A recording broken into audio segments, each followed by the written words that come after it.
Shalom Bapak Ibu yang terkasih dalam nama Tuhan Yesus Kristus. Pada video kali ini kita kembali mereaction video TikTok. Video yang akan kita reaction ada dua garis besar, yaitu tentang apa yang sudah terjadi terkait Ponpes dan juga terkait mereka santri-santri yang mengatakan bahwa jadi apa Indonesia tanpa santri dan ulama. Menurut kalian apakah itu benar? Mari kita tonton video ini sampai selesai, nanti kalian bisa memberi komentar dan pendapat kalian. Langsung aja kita ke video-videonya.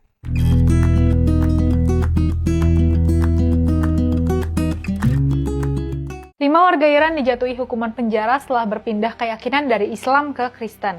Kasus ini bikin prihatin karena menunjukkan betapa terbatasnya kebebasan beragama di Iran. Pengadilan Provinsi Teheran memvonis mereka hingga 8 tahun 1 bulan penjara. Pemerintah menilai kegiatan keagamaan mereka sebagai pelanggaran terhadap hukum Islam. 3 di antara mereka yang divonis bernama Hesamedin atau Yahya Muhammad Junaidi, Abul Fazl atau Benyamin Ahmad Zadeh Khajani, dan Morteza atau Calvin Faganpur Sasi. 2 lainnya belum diungkap identitasnya. Mereka dijerat pasal 500, 500 bis, dan 514 Kode Pidana Islam Iran. Tuduhannya terkait pelatihan Kristen di Turki, pertemuan gereja rumah, dan kegiatan doa daring. Kasus ini bermula pada 12 Juni 2024 saat Morteza ditangkap di tempat kerjanya di Faramin, selatannya Teheran. Polisi menggeledah rumahnya dan menyita Alkitab, buku rohani, serta salib yang tergantung di dinding. Beberapa hari kemudian, 4 orang lain ikut ditangkap di wilayah Faramin dan Pishva. Mereka ditahan di penjara Evin, Teheran, antara 1 hingga 6 bulan. Morteza bahkan sempat dipenjara 20 hari di fasilitas intelijen karena nggak mampu bayar jaminan. Setelahnya mereka dibebaskan dengan jaminan sekitar $30.000 AS per orang. Tapi kebebasan itu cuma sementara. Pada 15 Juli 2025, pengadilan menjatuhkan hukuman berat pada kelimanya. Beberapa dihukum 7 tahun 6 bulan karena dianggap melakukan propaganda menyimpang dari Islam. Mereka juga dapat tambahan 7 bulan karena melawan sistem negara. Morteza bahkan ditambah 17 bulan karena dianggap menghina kepemimpinan. Mereka sempat banding pada 16 September, tapi sehari kemudian pengadilan tinggi menolak permohonan itu. Vonis mereka malah diperkuat jadi 8 tahun 1 bulan penjara. Laporan lembaga HAM menyebut sekitar 300.000 warga Kristen hidup di Iran. Kebanyakan beribadah diam-diam agar tak ditangkap aparat. Pemerintah hanya mengakui agama Kristen Armenia, Assyria, Yahudi, dan Zoroastrian. Sementara warga Muslim yang pindah ke Kristen dianggap melanggar hukum. Banyak dituduh menyebarkan propaganda melawan rezim atau merekrut pengikut. Tahun 2022 aja, 134 orang Kristen ditangkap karena aktivitas keagamaan. Alkitab berbahasa Farsi pun dilarang karena dianggap bisa menyesatkan. Hukum di Iran sepenuhnya berlandaskan tafsir Islam Syiah versi pemerintah. Akibatnya, berpindah agama dianggap bukan hak pribadi, tapi ancaman terhadap negara. Tekanan juga dialami perempuan. Semua wajib pakai jilbab di ruang publik dengan aturan ketat. Yang menolak bisa kena denda, kehilangan hak sipil, bahkan dipenjara. Polisi moral pun aktif mengawasi hingga media sosial. Akibatnya banyak warga yang hidup dalam ketakutan dan menahan diri untuk bersuara. Dibanding Iran, Indonesia jauh lebih terbuka dan beragam. Walaupun di sini juga masih ada kasus intoleransi. Mulai dari penolakan rumah ibadah, diskriminasi minoritas, sampai tekanan sosial pada yang berbeda keyakinan. Kalau dibiarin, benih intoleransi bisa tumbuh dan mengancam kebebasan bersama. Kasus di Iran jadi pengingat keras bahwa ketika negara ikut mengatur iman dan hati manusia, yang hilang bukan cuma kebebasan, tapi juga kemanusiaan. Dunia seharusnya lebih peduli terhadap pelanggaran hak dasar seperti ini. Dan bagi kita di Indonesia, menghormati keyakinan orang lain harus jadi kebiasaan, bukan sekedar slogan. Karena perbedaan bukan ancaman, tapi tanda kedewasaan bangsa. Selama masih ada yang berani bersuara dan menjaga toleransi, harapan untuk kebebasan yang manusiawi akan selalu hidup. Yuk, jaga terus keberagaman. Ya teman-teman, video yang pertama ini pertanyaan saya, apakah ada orang Kristen ketika dia pindah agama, maka dia akan dihukum melalui hukum negara atau tekanan di dalam ya negaranya? Itu mungkin kalau ada oke lah dari pihak keluarga, itu wajar bagi saya. Tapi kalau negara ikut mengambil andil dalam hal ini, menghukum dalam hak kebebasan pribadi, wah ini keterlaluan ya. Kita next. YouTuber Guru Gumbul mengkritik keras Menteri Agama Nasaruddin Umar gara-gara dianggap menutup-nutupin kekerasan seksual yang terjadi di pesantren. Bayangin ya, setiap 2 hari sekali ada 1 kasus kekerasan seksual di pesantren. Masa dibilang sedikit? ucap guru gembul gemas. Sebelumnya Nasaruddin sempat bilang bahwa kasus pencabulan di pesantren jumlahnya sedikit, tapi terlihat besar karena dibesar-besarkan media. Tak terima dengan pernyataan itu, guru gembul kemudian menyodorkan data kekerasan seksual di pesantren yang dirilis Jaringan Pemantau Pendidikan Indonesia atau JPPI. Data itu nunjukin dalam 6 bulan pertama tahun 2025 aja ada 130 laporan kekerasan seksual di pesantren. 130 kali kekerasan dalam 6 bulan itu bukan jumlah yang sedikit, Pak, dan bukan dibesar-besarkan oleh media. Justru sebagian besar tidak ditampilkan di media, katanya. Dia menambahkan kalau diibaratkan setiap 2 hari sekali dia bikin video, selalu ada satu kasus baru yang muncul. Bayangkan, 2 hari sekali, Pak, tapi kenapa justru Bapak mencoba menutupi skandal seperti ini? Lanjutnya. Guru gembul juga mempertanyakan sikap Menak yang dikenal bijak tapi justru seolah menyepelekan kasus kemanusiaan. Kenapa sosok Menteri Agama yang terlihat zuhud, yang terlihat tenang, yang terlihat toleran dan kalem begitu mencoba untuk menutupi kekerasan dan skandal yang terjadi, ucapnya. Dia menantang Menak untuk membayangkan kalau korban itu adalah bagian dari keluarganya sendiri. Mohon maaf, seandainya kejadian ini terjadi pada keluarga Bapak, apakah Bapak akan menutupi ini? Ucapnya. Dia juga mengingatkan agar Menak tidak asobiah atau membela kelompok sendiri tanpa melihat kebenaran. Mohon jangan asobiah, jangan hanya gara-gara itu pesantren kemudian pesantren harus dianggap sakral, kemudian harus dianggap suci, ucapnya. Sehingga sesuatu yang buruk yang terjadi di sana alih-alih diperbaiki, alih-alih diperbarui justru malah disembunyikan. Lanjutnya. Menurutnya, menutup-nutupi masalah justru bikin pesantren kehilangan kepercayaan publik. Mohon berempatilah pada korban-korban yang ada, berempatilah, berpikirlah pada keluarga-keluarga yang menjadi korban di situ, tutupnya. Pernyataan Menak emang jauh banget dari fakta yang sebenarnya terjadi. Karena faktanya, kekerasan seksual di pesantren tuh nggak sedikit. Federasi Serikat Guru Indonesia atau FSGI mencatat setidaknya 101 anak jadi korban kekerasan seksual di pesantren dan madrasah sepanjang 2024. Komnas Perempuan juga mencurigai kekerasan seksual di pesantren tuh sebagai fenomena gunung es. Kasusnya sebenarnya banyak, tapi yang terungkap baru sedikit. Mereka meyakini banyak korban yang memilih diam karena takut, malu, atau khawatir dianggap mencoreng nama pesantren. Data-data yang ada menunjukkan kasus tersebar di berbagai daerah, dari Sumatera Barat, Sumeneb, Karawang, Jawa Tengah, Jawa Barat, Jawa Timur, sampai Sulawesi Selatan. Fakta ini juga menunjukkan masalahnya nyata dan sistemik, bukan sekedar isu media. Kami di Pergerakan Indonesia untuk Semua atau PIS sangat menyayangkan pernyataan Menteri Agama yang menyepelekan kekerasan seksual di pesantren. Ucapan seperti itu justru menurunkan empati publik dan melemahkan upaya pencegahan. Karena bagi kami, satu kasus pun sudah terlalu banyak.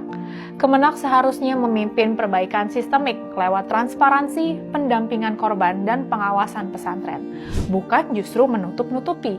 Kalau mau menjaga marwah pesantren, tunjukkan keberanian menegakkan keadilan dengan berpihak pada korban dan kebenaran. Justru itu yang akan menaikkan kembali kepercayaan kepada pesantren.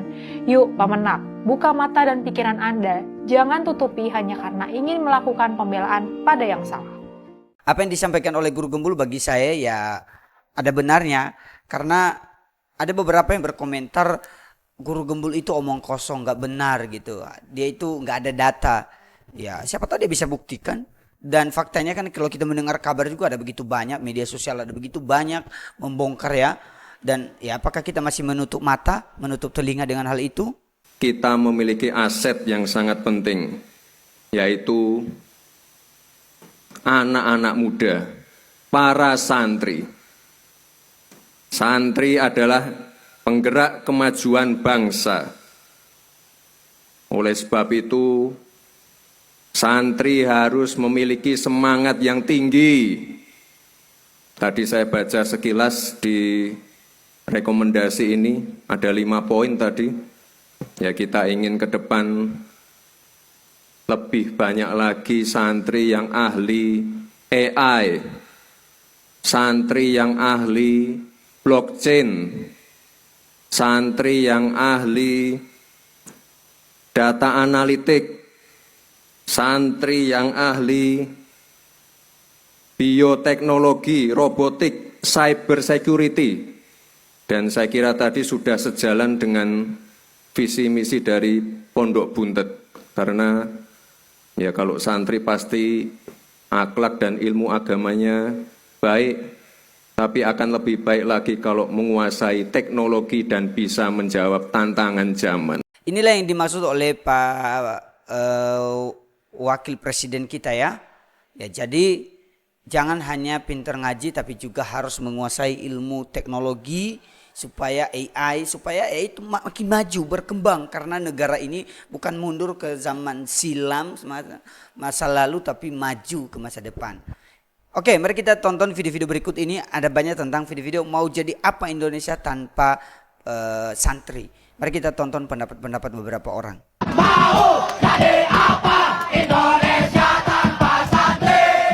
Jangan nyanyi kayak gitu, nak malu dilihat, malu didengar. Lihat negara-negara lain tanpa adanya santri lebih maju, lebih berkembang. Tapi lihat Indonesia, makin banyak pondok pesantren, makin banyak santri, justru keuangan di Indonesia itu makin merosot dan makin banyak hal-hal maksiat, kebejatan dan lain sebagainya yang terjadi di pondok pesantren. Jadi stop, jangan nyanyi-nyanyi kayak gitu. Apa kabarnya Indonesia tanpa santri? Aduh, nggak cocok.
Siap jaga negeri, siap jaga pesantren, siap jaga Nahdlatul Ulama.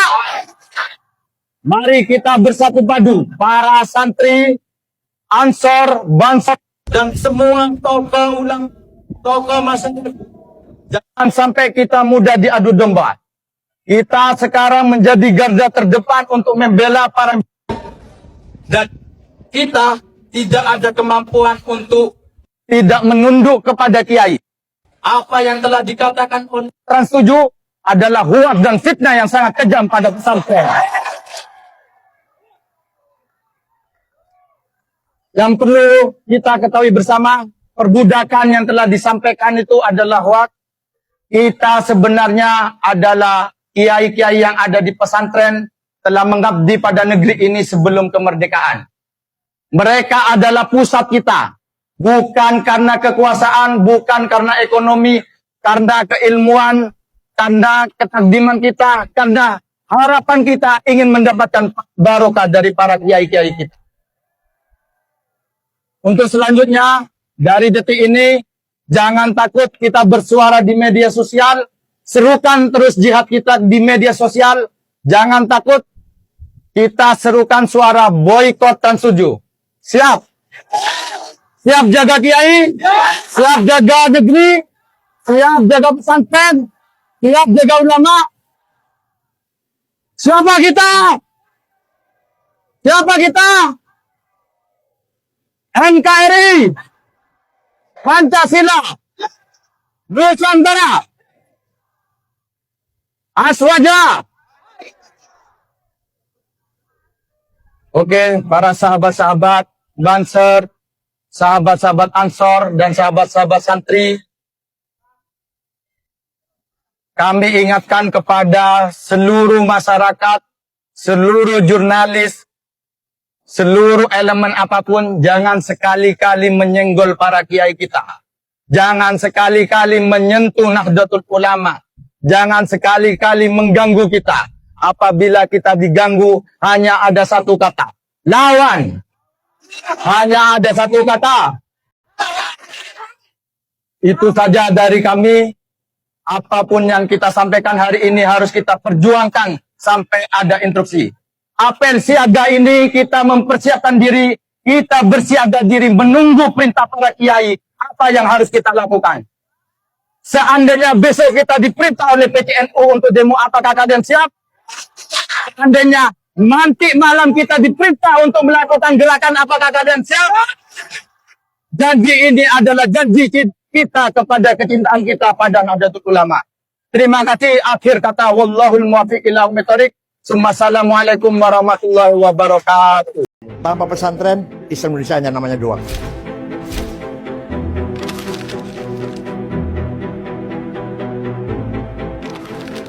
Pesantren merupakan as-sarawatul ijtimaiyah bagi kita semua, kapital sosial, dan as-sarawatul thaqafiyah wal hadariyah, cultural capital, dan merupakan kebanggaan kita, as-sarawatul sya'ariyah, simbolik. Dari pesantren itu warisan budaya, warisan sosial, ilmu pengetahuan, dan simbol. Kita pesantren punya simbol, maka harus kita tingkatkan kualitas. Tanpa pesantren, Islam Indonesia hanya namanya doang. Tidak ada pesantren, Islam Indonesia hanya nama saja, pelang saja nama. Pesantrenlah yang mengisi peradaban umat Islam. Dengan tafakuh fiddin, memahami khazanah agama. Pesantren sebagai pilar pendidikan, saya kira itu sangat benar. Karena yang pertama, di pesantren itu tidak hanya memberikan pencerahan pikiran, tetapi juga pencerahan kalbu. Manusia kalau hanya pikir, terbatas kemampuannya. Manusia kalau hanya hati, terbatas juga kemampuannya. Kita harus mengintegrasikan itu dalam pendidikan, dan itu bisa lebih mampu dilakukan oleh pesantren karena kiai-kiainya, pengasuhnya itu adalah orang-orang yang memang terdidik secara pendidikan, sekaligus memelihara diri dari segala sesuatu yang buruk dengan membersihkan hati. Jadi kemerdekaan kita itu kita raih atas dukungan banyak kiai-kiai kita dan tercerahkan pikiran dan hati kita.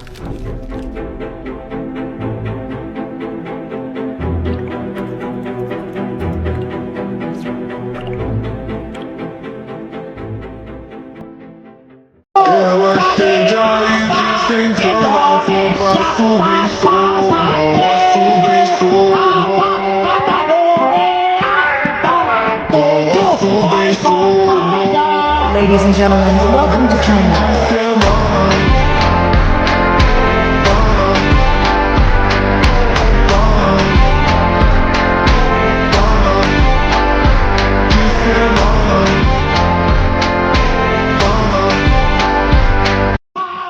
Jadi apa Indonesia tanpa santri?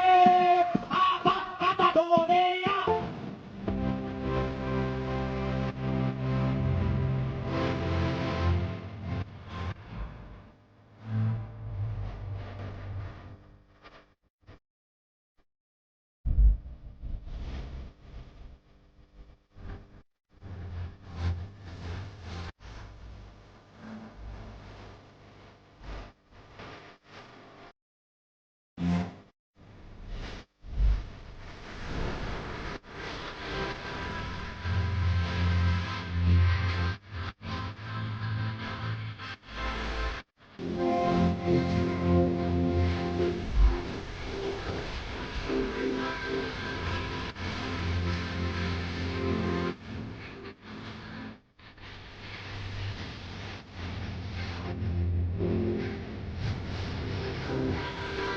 Bagaimana menurut pendapat kalian? Apakah betul Indonesia tidak mau jadi apa-apa tanpa santri? Memang betul kita harus menghargai bahwa mereka juga di dalam masa lalu mereka sudah seperti dalam penjajahan, mereka memberi dampak yang besar lah, mereka memiliki jasa. Tapi untuk masa depan ya bukan masalah mereka tidak akan berdampak, tetap berdampak. Tapi kalau mengklaim diri mau jadi apa Indonesia tanpa santri, bagi saya itu salah.